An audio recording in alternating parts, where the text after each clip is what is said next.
আজ জাতীয় ঐকমত্য কমিশনের সঙ্গে বৈঠকে বসেছিল বাংলাদেশের ২৮টি রাজনৈতিক দলের একাধিক নেতা।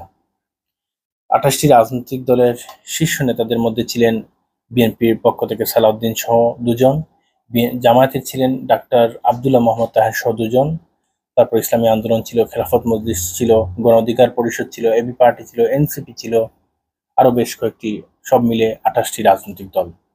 কোনো কোনো দলের একজন, কোনো কোনো দলের দুজন নেতা, তিনজন নেতাও উপস্থিত ছিলেন ওই বৈঠকে। বৈঠক শেষে রাজনৈতিক দলসমূহের পক্ষ থেকেও প্রেস ব্রিফিং হয়েছে, পাশাপাশি ঐকমত্য কমিশনের পক্ষ থেকেও প্রেস ব্রিফিং হয়েছে। রাজনৈতিক কমিশন দলগুলো বাইরে এসে বলেছে যে নির্বাচন সম্পর্কে তারা বক্তব্য রেখেছেন, সংস্কার সম্পর্কে এবং বিচার সম্পর্কে, আরো বর্তমান রাজনৈতিক প্রেক্ষাপট নিয়ে আলোচনা হয়েছে। এ ব্যাপারে বিএনপি বলছে যে তারা এখনো বলে আসছেন যে ডিসেম্বরের মধ্যে নির্বাচন দিতে হবে এবং জাতীয় ঐকমত্যের যে যেগুলো কমিশন এর পক্ষ থেকে যে কয়েকটা নির্দেশনা দিয়েছে তার মধ্যে থেকে বেশিরভাগই ঐকমত পোষণ করতে পেরেছে রাজনৈতিক দল সমূহ। তবে কিছু কিছু ক্ষেত্রে দ্বিমত আছে, দ্বিমত রাজনীতিতে থাকাটাই স্বাভাবিক। তবে সম্পূর্ণ সংস্কার শেষ করে আগামী জাতীয় সংসদ নির্বাচন ডিসেম্বরের মধ্যে দেওয়া সম্ভব এবং সেটি দেওয়া উচিত বলে মন্তব্য করেছে বিএনপি। জামায়াত, এনসিপি সহ অন্যান্য রাজনৈতিক দল সমূহ বলছে যে ডক্টর মোহাম্মদ ইউনূস যে সময় বেঁধে দিয়েছেন ডিসেম্বর থেকে জুন, এর মধ্যেই তারা আশ্বাস রাখতে চান, বিশ্বাস রাখতে চান যে এর মধ্যে নির্বাচন দেবেন। তবে জামাত এখানে একটা বিষয় বলেছে যে রমজান আসবে এই ডিসেম্বর থেকে জুনের মধ্যে, রমজানে সম্ভব না, পাশাপাশি মে এবং জুনে গরম থাকে, তারে নির্বাচন দিতে হবে ফেব্রুয়ারির দিকে, এরকম একটা ইঙ্গিত দিয়েছেন। এই যে বলা যায় যে নির্বাচনকে কেন্দ্র করে সকল রাজনৈতিক দলের অনেকটা কাছাকাছি ঐক্যমতে চলে এসছে যে তারা ডিসেম্বর থেকে জুন না, এপ্রিলের মধ্যে তারা নির্বাচন চাচ্ছেন, এই বিষয়ে একটা ঐক্যমতে আসছেন। তবে বিএনপি তার জায়গায় অনড়, তারা বলছে যে ডিসেম্বরের মধ্যে নির্বাচন তারা দাবি করছেন।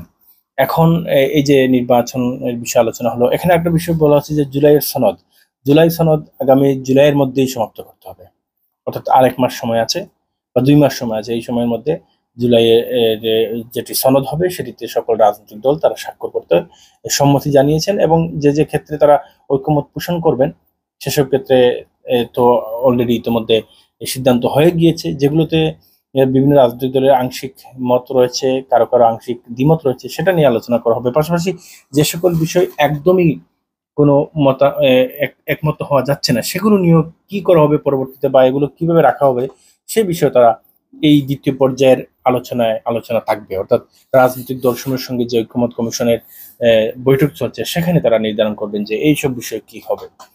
তবে একটা বিষয় ক্লিয়ার যে বাংলাদেশের বর্তমান রাজনৈতিক প্রেক্ষাপট অনেকটা শান্ত হয় যখন দেখা যায় যে সকল রাজনৈতিক দল একই টেবিলে বসছে অন্তর্বর্তী সরকারের সঙ্গে, তখন মানুষও আশ্বস্ত হয় এবং মানুষ কিছুটা এই যে ভয়ভীতি আছে সেটা অনেকটা কমে যায়। তো আমরা আশা করব ঐকমত্য কমিশন গঠনের সঙ্গে আলোচনা করে বাংলাদেশের আগামীর যে রাজনীতি কোন দিকে যাবে সেটি নির্ধারিত হবে তাদের সকল রাজনৈতিক দলের ঐকমত্যের মাধ্যমে। আজ ডক্টর মোহাম্মদ ইউনূস তিনি প্রায় 4 মিনিট একটি বক্তব্য দিয়েছেন। তিনিও বলেছেন যে আমি সাহস পাই যখন সকল রাজনৈতিক দল একসঙ্গে বসে, তখন আমি খুব শিহরিত হই, আনন্দিত হই, উৎফুল্ল হই। আর তিনি এও বলেছেন যে আগামীর রাজনীতির নীতি নির্ধারকরা হচ্ছেন আপনারা, আপনারা যখন এখানে আসেন তখন আমার ভালো লাগে, এসব বলেছেন। আবার বিএনপি বাইরে এসে বলেছে যে বর্তমান অন্তর্বর্তী সরকারের যে তাদের আন্তরিকতা সেটা থেকে আমরা মনে করি যে তারা একটা সমাধানে যাবেন এবং সেটি হয়তো ডিসেম্বরের মধ্যে নির্বাচন বিএনপি চাইলেও সাধারণ জনগণ কিংবা একটা বিষয় আছে না যে বোঝা যায় যে নির্বাচন হয়তো ডিসেম্বর না হবে না, তবে ফেব্রুয়ারি মার্চের কম কাছাকাছি সময় হয়ে যাবে। বিএনপির জায়গাও থাকবে, তারপর হচ্ছে বর্তমান অন্তর্বর্তী সরকারের জায়গাটাও থাকবে, সব মিলে একটা সুন্দর পরিবেশে বাংলাদেশে আগামী জাতীয় সংসদ নির্বাচন হবে। সবচেয়ে বড় কথা হচ্ছে নির্বাচন যেন সুষ্ঠু হয়। সুষ্ঠু পরিবেশ যদি তৈরি না হয় তাহলে নির্বাচন দিয়ে লাভ নাই। সুতরাং এই যতটুকু সময় আছে এই সময়ের মধ্যে বাংলাদেশের পরিবেশ শান্ত রাখা, রাজনৈতিক প্রেক্ষাপট সহ যে পরিবেশগত বিষয় আছে নির্বাচনকে কেন্দ্র করে সেগুলো যেন সুন্দর থাকে, এই প্রত্যাশা রইল। আল্লাহ হাফেজ।